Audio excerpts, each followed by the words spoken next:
Cela vous est-il déjà arrivé? Vous tombez sur quelque chose que vous ne comprenez pas en faisant votre devoir, mais de peur d'être méprisé, vous faites semblant de comprendre. En fin de compte, vous vous retrouvez à vous tourmenter et à retarder le travail de l'Église. Pourquoi faire semblant de comprendre est-il encore pire que de ne pas comprendre? Quel tempérament corrompu se cache derrière ce comportement? Pour le découvrir, regardez le témoignage chrétien « Faire semblant de comprendre m'a épuisé ».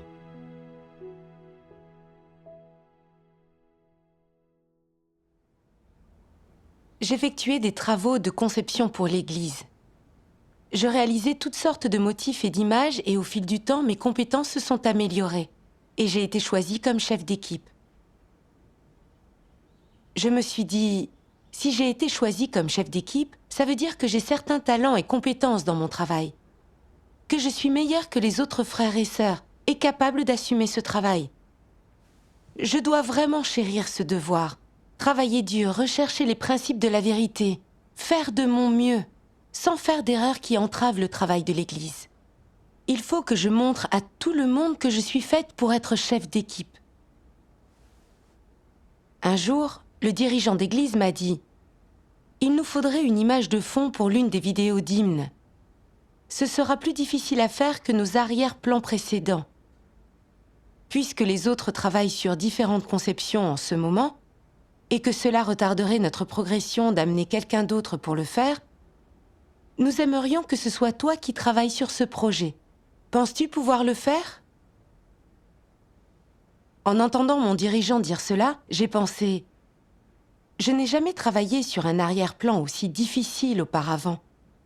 Donc je ne suis pas sûre de pouvoir garantir des résultats satisfaisants. » Mais ensuite j'ai pensé « Les dirigeants et les frères et sœurs prêteront attention à ce projet.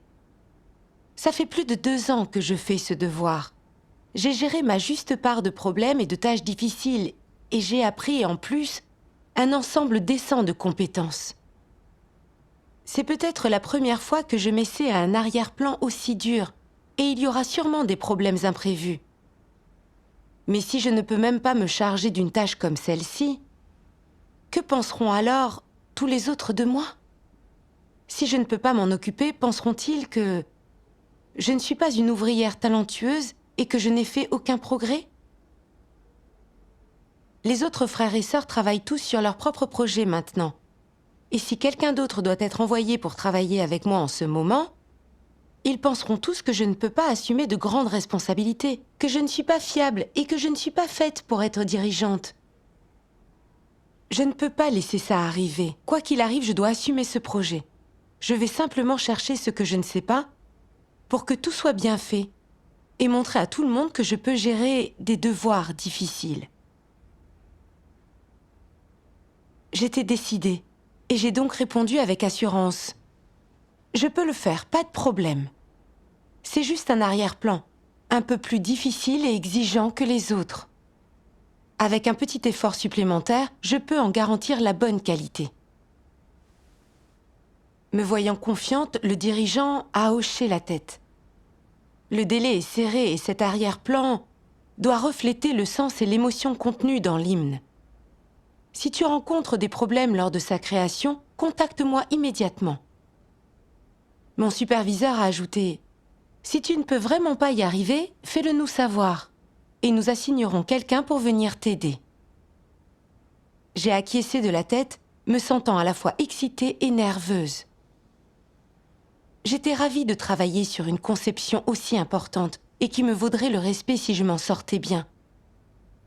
Mais également inquiète de savoir si je serais capable de gérer une tâche aussi difficile. Je n'étais pas certaine de pouvoir fournir la qualité qu'il voulait. Quoi qu'il en soit, je ne pouvais pas laisser tomber tout le monde.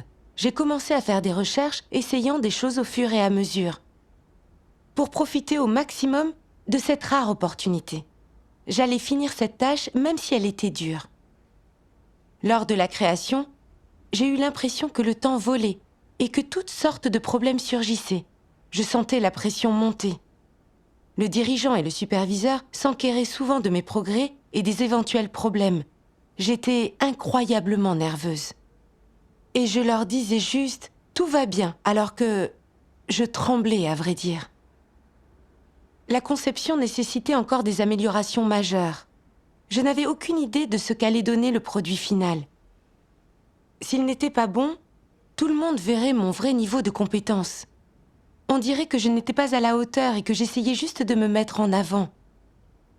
As-tu parlé aux dirigeants de ta situation après cela? Non.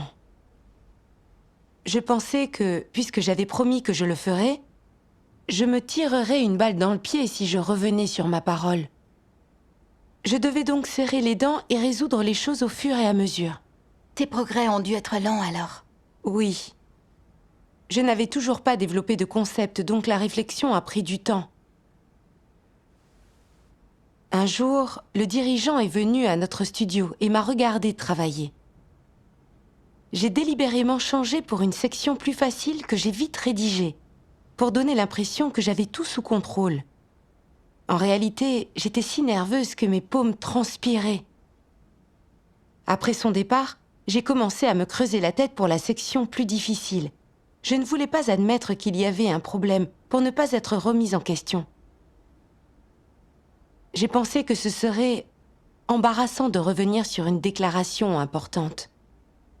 Je devais serrer les dents et comprendre les choses au fur et à mesure. Mes progrès étaient lents et je me sentais émotionnellement vidée. Qu'a donné la conception finale? La dernière nuit, j'ai veillé très tard pour terminer la conception. Mon dirigeant et mon superviseur ont dit que c'était bien, mais qu'il fallait quelques ajustements. Pourtant, je n'ai pas ressenti la joie de faire mon devoir. Je me sentais perdue et j'avais toujours le moral à zéro. Puis, lors de mes dévotions, j'ai lu ces paroles de Dieu.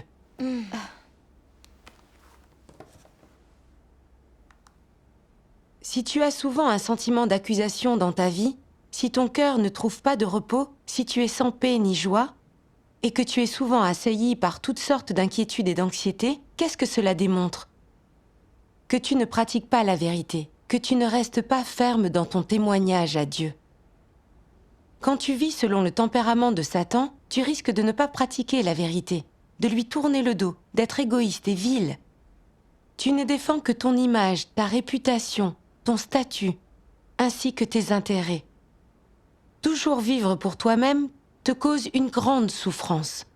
Tu as tellement de désirs égoïstes, d'enchevêtrement, d'entraves, d'appréhension et de vexation, que tu ne connais pas la moindre paix ni la moindre joie. Vivre pour la chair corrompue, c'est souffrir excessivement. Amen. Amen. Grâce à cette parole de Dieu, j'ai réalisé que je me sentais encore épuisée et découragée après avoir terminé la conception, parce que je désirais trop le statut. Pour cacher mes insuffisances dans mon devoir, je me déguisais sans cesse et j'affichais une apparence trompeuse pour les autres. Plus tard, un autre passage de la parole de Dieu m'a aidé à mieux comprendre mon tempérament corrompu.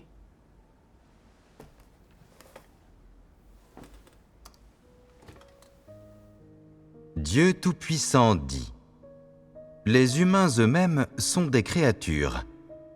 Des créatures peuvent-elles parvenir à l'omnipotence ? Peuvent-elles devenir parfaites et sans défaut ? Peuvent-elles tout maîtriser, tout comprendre, voir tout clairement et être capables de tout ? Non, c'est impossible. Cependant, il y a chez les humains des tempéraments corrompus et une faiblesse fatale. Dès qu'ils acquièrent une compétence ou apprennent un métier, ils ont l'impression d'être capables, d'être arrivés, d'avoir de la valeur et d'être des professionnels. Même s'ils sont quelconques, ils veulent tous se mettre en valeur en se donnant l'apparence de personnages connus ou nobles, se transformer en petites célébrités et faire croire aux gens qu'ils sont parfaits, sans défaut. Aux yeux des autres, ils souhaitent devenir célèbres, puissants, passer pour des grands personnages, et ils veulent devenir forts, capables de tout surmonter. Ils ont l'impression que s'ils cherchaient à se faire aider, ils auraient l'air incapables, faibles et inférieurs, et qu'on les regarderait de haut. C'est pourquoi ils veulent toujours sauver les apparences.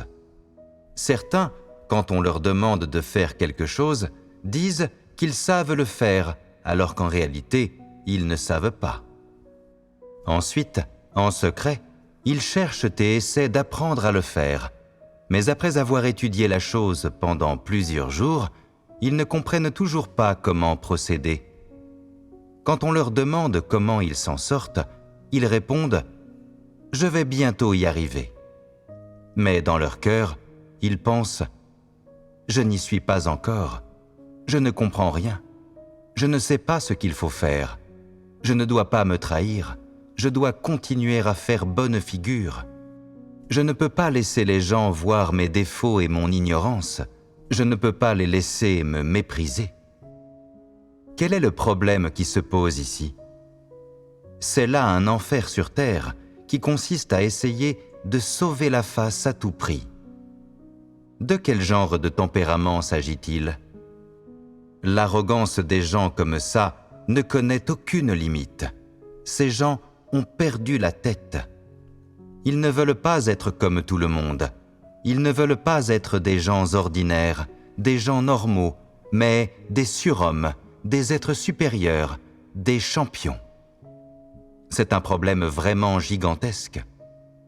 En ce qui concerne les faiblesses, les défauts, l'ignorance, la stupidité et le manque de compréhension, dans le cadre d'une humanité normale, ils embellissent tout ça et ne laissent pas voir ces aspects aux autres. Puis, ils continuent de se déguiser. Qu'en dis-tu?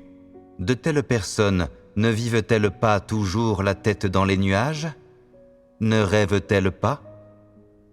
Elles ne savent pas qui elles sont elles-mêmes et ne savent pas non plus comment vivre une humanité normale. Elles n'ont jamais agi comme des êtres humains réalistes, pas une fois. Si tu passes tes journées la tête dans les nuages, à faire dans l'à peu près, à ne rien faire les pieds sur terre, à vivre toujours selon ta propre imagination, alors c'est problématique. Le chemin que tu choisis dans la vie n'est pas correct. Amen. Amen. Amen. Cette parole de Dieu a révélé mon état actuel. Comme je travaillais dans la conception depuis un moment, que j'avais acquis des compétences et que j'avais été choisie comme chef d'équipe, je pensais être une personne compétente et avoir un talent rare. Ayant cette opinion de moi-même, je prêtais beaucoup attention à ce que les autres pensaient de moi. Je craignais qu'ils repèrent mes insuffisances et disent que je n'étais pas faite pour ce travail. Surtout avec cette image de fond. Je n'avais jamais rien fait d'aussi difficile avant. Et je n'étais vraiment pas sûre de réussir. Mais pour garder ma réputation et mon statut, et gagner la confiance de mes supérieurs, j'ai fait semblant d'avoir tout sous contrôle.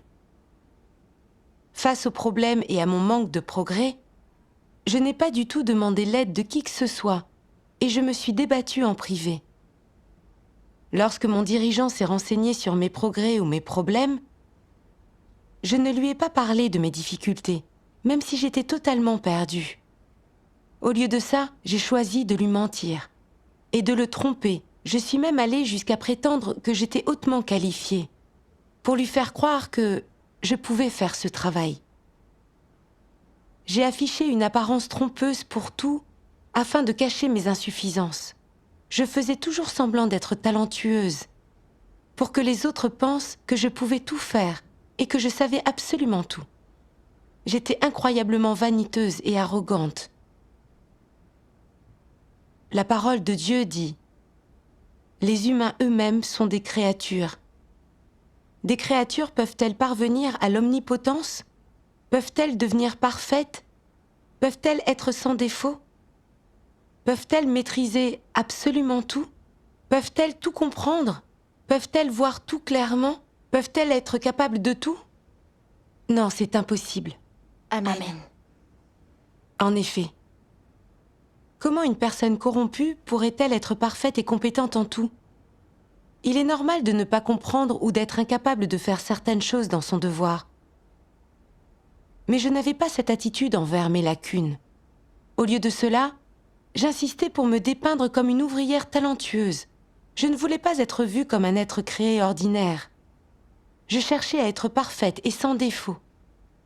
L'arrogance me faisait perdre toute raison. J'affichais une apparence trompeuse dans mon devoir, craignant que les autres voient qui j'étais vraiment. Et je ne demandais pas d'aide quand je ne comprenais pas quelque chose.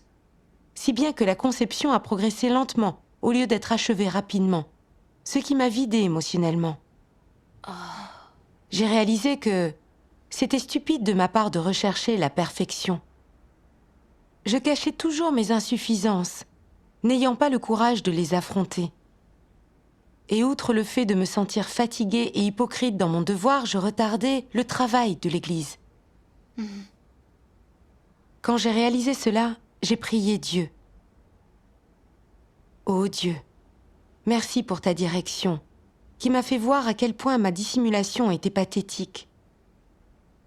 Je suis prête à rectifier mes vues erronées dans la pratique future, à avoir la bonne attitude face à mes lacunes, à poser des questions, à m'abstenir de toute dissimulation et à faire mon devoir de manière concrète et honnête. Amen. Amen. Plus tard, j'ai lu ces autres paroles de Dieu. Vous devez chercher la vérité pour résoudre tout problème, quel qu'il soit, et ne devez en aucun cas vous déguiser ni présenter aux autres un faux visage, vos insuffisances, vos déficiences, vos défauts, vos tempéraments corrompus. Échangez sur tous ces sujets, ne les gardez pas pour vous. Apprendre à vous ouvrir est le premier pas pour entrer dans la vérité. Et c'est le premier obstacle et le plus difficile à surmonter. Une fois que tu l'as surmonté, il est facile d'entrer dans la vérité. Que signifie franchir ce pas? Cela signifie que tu ouvres ton cœur et que tu montres tout ce que tu as.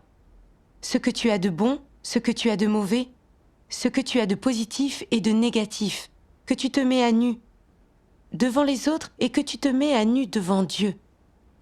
Que tu ne caches rien à Dieu, ne dissimulant rien, ne déguisant rien, exempt de tromperie et de ruse, et également ouvert et honnête avec les autres. De cette façon, tu vis dans la lumière. Dieu te scrutera, et les autres verront que tu agis selon les principes et avec transparence.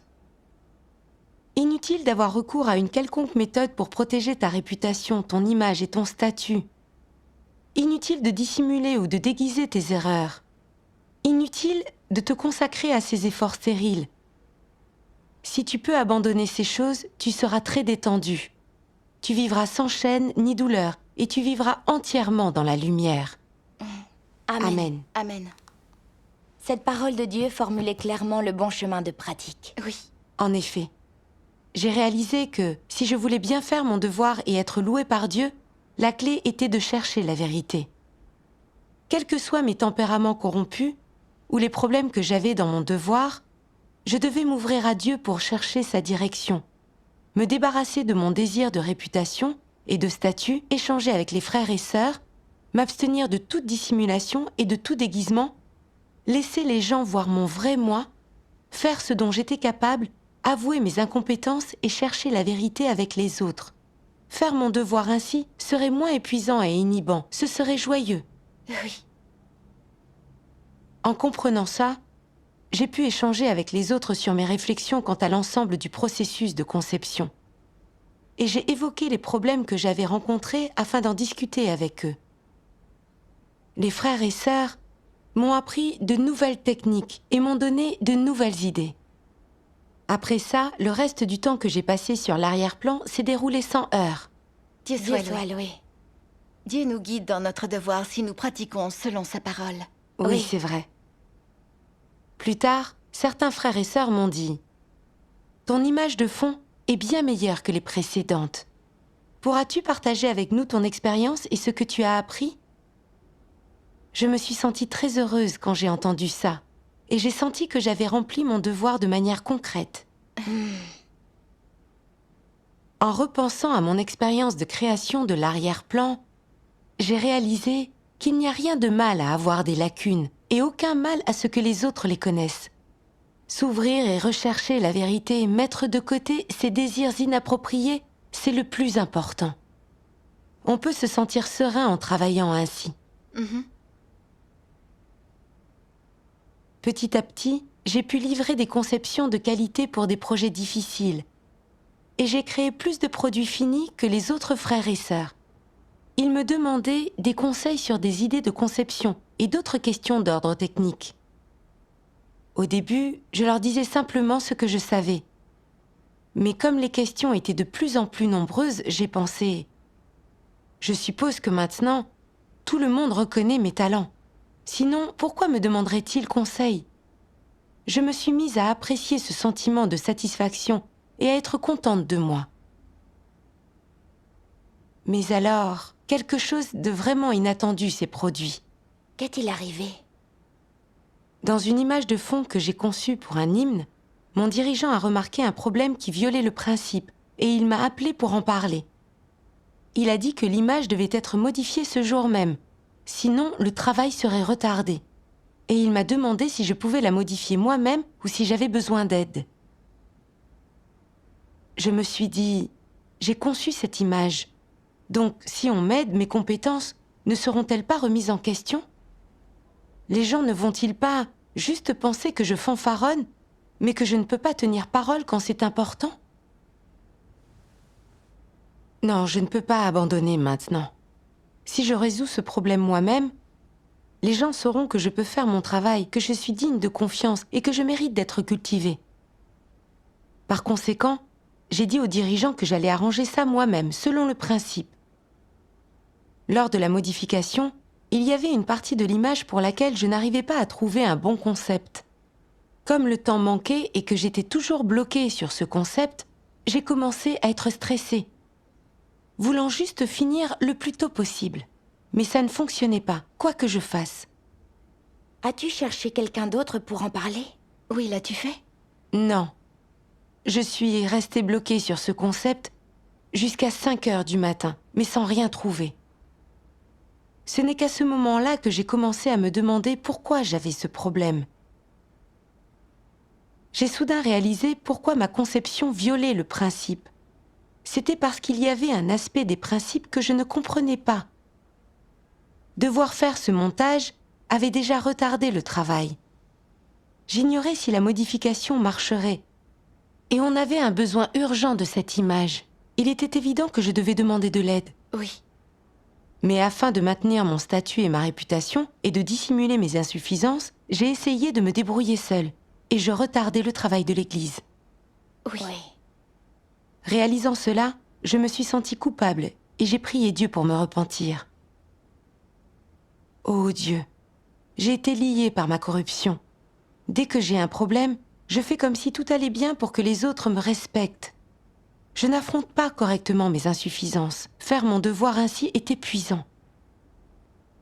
Oh Dieu, guide-moi pour que je me connaisse, que j'abandonne ma vanité et que je pratique selon ta parole. Amen. Après avoir prié, j'ai pensé à cette parole de Dieu. Tu cherches toujours la grandeur, la noblesse et le statut. Tu cherches toujours l'exaltation. Que ressent Dieu quand il voit cela?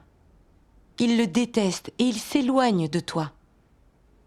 Plus tu poursuis des choses comme la grandeur, la noblesse, et plus tu cherches à être supérieur aux autres, distingué, exceptionnel et remarquable, plus Dieu te trouve dégoûtant. Si tu ne réfléchis pas sur toi-même et ne te repens pas, alors Dieu te méprisera et t'abandonnera. Ne sois pas quelqu'un que Dieu trouve dégoûtant, sois une personne que Dieu aime. Alors comment peut-on atteindre l'amour de Dieu? En recevant la vérité avec docilité, en se plaçant dans la position d'un être créé, en agissant selon les paroles de Dieu, les pieds sur terre, en accomplissant correctement ses devoirs, en tâchant d'être honnête et de vivre à l'image d'un être humain. Cela suffit, Dieu sera satisfait. Les gens ne doivent pas avoir d'ambition ou de rêves vains. ni rechercher la gloire, les gains, le statut, ni se démarquer. En outre, ils ne doivent pas essayer d'être remarquables ou surhumains, supérieurs à tous les autres et adorés par tous. C'est le désir de l'humanité corrompue, et c'est le chemin de Satan. Dieu ne sauve pas de telles personnes. Quand les gens poursuivent la gloire, le profit et le statut et refusent de se repentir, alors il n'y a pas de remède pour eux, et une seule fin leur est réservée, être chassés. Amen. Amen. Amen. Cette parole de Dieu abordait mon état précis. Je poursuivais toujours réputation, statut et admiration. Lorsque j'ai été capable de produire plus de conceptions finies que les autres et de réaliser des projets exigeants avec une qualité garantie, j'étais inconsciemment devenue arrogante. En outre, comme les autres me posaient plus de questions, j'ai éprouvé une grande satisfaction et apprécié le sentiment d'être admirée. Quand l'une de mes images avait posé problème et m'avait été retournée, et que le dirigeant avait suggéré que quelqu'un m'aide afin de gagner du temps, je n'ai pas considéré le travail de l'Église. Je m'inquiétais du fait que me laisser aider révélerait mon incompétence. Pour maintenir ma réputation et mon statut et éviter d'être méprisée, je m'en suis occupée toute seule. Lorsque j'ai rencontré des problèmes, au lieu de demander de l'aide, j'ai serré les dents et je me suis creusé la cervelle. Et j'ai tout gardé pour moi. Extérieurement, je faisais des heures supplémentaires pour mon devoir. Mais en réalité, j'essayais simplement de prouver mes talents en corrigeant l'image, donnant aux autres le sentiment que j'étais fiable. J'avais trop d'intérêt pour la réputation et le statut. Oui. Dieu scrute toutes nos pensées. Même si je pouvais abuser les autres, je ne pouvais pas abuser Dieu. Et peu importe à quel point je cachais mes insuffisances, si ma corruption restait la même et que je n'atteignais pas la vérité, Dieu me mépriserait et me bannirait. C'est vrai. J'avais retardé le travail de l'Église dans ma quête de réputation et de statut. Si je ne me repentais pas et si je ne réfléchissais pas, je ne ferais que m'abuser et abuser les autres, me faisant du mal. En réalisant cela, j'ai vite demandé à une sœur douée pour les conceptions de m'aider. Nous avons discuté de la façon de modifier l'image et j'ai eu une idée beaucoup plus claire par la suite. Peu de temps après, j'avais terminé le montage. Dieu soit loué. Dieu soit loué. Plus tard, j'ai encore réfléchi sur les raisons qui me poussaient toujours à dissimuler mes insuffisances. J'ai trouvé ces paroles de Dieu qui m'ont profondément marquée.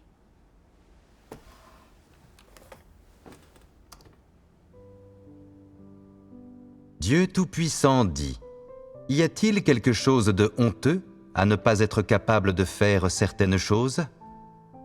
Quelle personne est capable de tout faire ? Il n'y a rien de honteux à cela. N'oublie pas que tu es une personne ordinaire. Les gens ne sont que des gens. Si tu ne peux pas faire quelque chose, dis-le simplement. Pourquoi faire semblant ?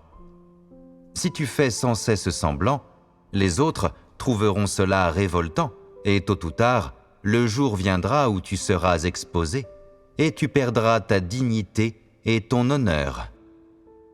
Tel est le tempérament des antéchrists. Ils se présentent toujours comme des touche-à-tout qui savent tout faire, qui sont compétents et bien informés en toutes choses. C'est synonyme de problème, n'est-ce pas ? S'ils avaient une attitude honnête, que feraient-ils ? Ils diraient : « Je ne suis pas expert en la matière, j'ai juste une petite expérience dans ce domaine, mais maintenant, les compétences dont nous avons besoin sont plus complexes qu'auparavant. Je t'ai déjà dit tout ce que je suis capable de faire, et je ne comprends pas les nouveaux problèmes auxquels nous sommes confrontés. Si nous voulons bien accomplir notre devoir, nous devrons acquérir davantage d'expertise technique. Une fois que nous aurons maîtrisé cela, nous pourrons accomplir notre devoir efficacement. Dieu nous a confié ce devoir et il est de notre responsabilité de bien le faire. Dans cet esprit, nous devons acquérir plus d'expertise technique. Voilà la pratique de la vérité. Si quelqu'un avait le tempérament d'un antéchrist, il ne ferait pas cela. S'il avait un peu de bon sens, il dirait quelque chose comme « C'est tout ce que je sais faire. Ne me surestime pas et je ne prendrai pas de grands airs. Ce sera plus facile comme ça, n'est-ce pas ?» C'est tellement pénible de se donner des airs constamment et de faire semblant. Si nous ne savons pas comment faire quelque chose, nous apprendrons à le faire ensemble. Nous devons coopérer pour accomplir notre devoir correctement. Nous devons tous avoir une attitude responsable. Quand les gens voient ça, ils pensent « Cette personne est meilleure que nous ». Quand quelque chose se présente, elle ne fait pas de déclarations insensées sur ses compétences, n'impose pas les choses aux autres et n'essaie pas de se soustraire à ses responsabilités. Au lieu de cela, elle prend sur elle et fait les choses avec une attitude sérieuse et responsable. Voilà une bonne personne, avec une attitude responsable et sérieuse vis-à-vis du travail et de son devoir. Elle est digne de confiance. Il était juste, de la part de la maison de Dieu, de lui confier cet important projet. Dieu scrute vraiment l'être le plus intime de l'homme. En s'acquittant ainsi de son devoir, cette personne est en mesure d'affiner ses compétences et de gagner l'approbation de tous. D'où vient cette approbation ? Premièrement, elle vient de l'attitude sérieuse et responsable de cette personne vis-à-vis de son devoir. Deuxièmement, elle vient de sa capacité à être une personne honnête, avec une attitude pragmatique et une volonté d'apprendre. Et troisièmement, on ne peut exclure la possibilité qu'elle soit guidée et éclairée par le Saint-Esprit. Ce genre de personne a la bénédiction de Dieu, et c'est quelque chose que les gens qui ont conscience et raison peuvent réaliser. Cette personne peut être corrompue et déficiente, et il peut y avoir beaucoup de choses qu'elle ne sait pas faire. Mais son chemin de pratique est le bon. Elle ne fait pas semblant ni ne trompe. Elle a une attitude sérieuse et responsable vis-à-vis de son devoir et une attitude pieuse et désireuse vis-à-vis de la vérité. Les antéchrists ne seront jamais capables de ces choses, car leur façon de penser ne sera jamais la même que celle des gens qui aiment et recherchent la vérité. Pourquoi donc ? Parce qu'ils ont la nature de Satan. Ils vivent selon un tempérament satanique afin d'atteindre leur objectif, qui est de prendre le pouvoir. Ils essaient sans cesse, par différents moyens, de fomenter des complots et des stratagèmes, amenant les gens, de gré ou de force, à les adorer et à les suivre. Alors, pour tromper les gens, ils trouvent toutes sortes de façons de se déguiser, de tromper, de mentir, de duper les gens, de leur faire croire qu'ils ont toujours raison, qu'ils savent tout et qu'ils peuvent tout faire, qu'ils sont plus intelligents et plus sages et qu'ils comprennent mieux que les autres, qu'ils sont meilleurs que les autres en tout, qu'ils surpassent les autres en tout et même qu'ils sont la meilleure personne de n'importe quel groupe. Voilà le genre de besoin qu'ils ont. C'est là le tempérament d'un antéchrist. Ils apprennent donc à faire semblant, ce qui donne lieu à toutes sortes de pratiques et de comportements. Amen. Amen. Amen. Abuser les autres en affichant une apparence trompeuse pour se faire passer pour quelqu'un de compétent en tout est le tempérament d'un antéchrist. En effet. Les antéchrists sont perfides et mauvais par nature. Pour maintenir statut et réputation, ils sont prêts à tout. Ils affichent une apparence trompeuse, disent des mensonges et abusent les autres. Oui. J'ai pensé à un antéchrist expulsé de notre Église. Pour s'imposer et gagner l'admiration des gens, face aux problèmes, il ne demandait pas d'aide et faisait semblant d'en savoir plus que ce qu'il savait. Il était prêt à retarder le travail de l'Église pour garder son statut et son image. Il mentionnait ses succès, jamais ses échecs, perturbant souvent le travail de l'Église. mais ne se repentant jamais, l'Église l'a finalement expulsé. J'ai comparé nos comportements.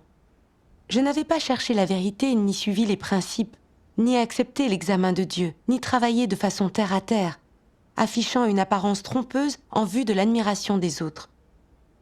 Il y avait un problème avec ma conception, mais même en ne sachant pas comment la modifier, je n'ai rien cherché ni discuté avec mes frères et sœurs. J'avais décidé de la rectifier par moi-même. Je n'avais pas considéré le travail de l'Église, et tant qu'il y avait encore le moindre espoir, j'avais refusé d'exposer mes lacunes. Comme si retarder le travail de l'Église n'était pas un drame, et que le plus important était de maintenir mon image. J'avais tout fait pour dissimuler ce qui menaçait mon image et mon statut, même si c'était incroyablement épuisant et ardu de le faire. J'avais le sentiment que perdre ma soi-disant bonne image serait comme perdre la vie. Mes actions trahissaient un tempérament d'antéchrist. En réalisant ça, j'ai eu un peu peur. Je ne faisais peut-être pas toutes sortes de mal comme un antéchrist, mais je cherchais toujours réputation, statut et admiration, agissant traîtreusement et abusant les autres. Si je ne résolvais pas ce tempérament, je serais exposée par Dieu et bannie. J'ai donc prié Dieu pour me repentir, prête à écarter vanité et statut pour pratiquer selon ses paroles. Par la suite, si je ne pouvais pas gérer des problèmes avec mes créations, je contactais quelqu'un et m'ouvrais par l'échange, recherchant et écoutant les suggestions. Parfois, nous faisions même ensemble la création.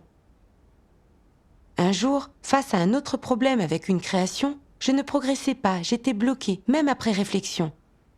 Mon dirigeant m'a posé des questions sur mes progrès et j'ai voulu mentir. Mais j'ai vite réalisé que c'était encore pour maintenir statut et réputation. Et j'ai pensé à ces paroles de Dieu.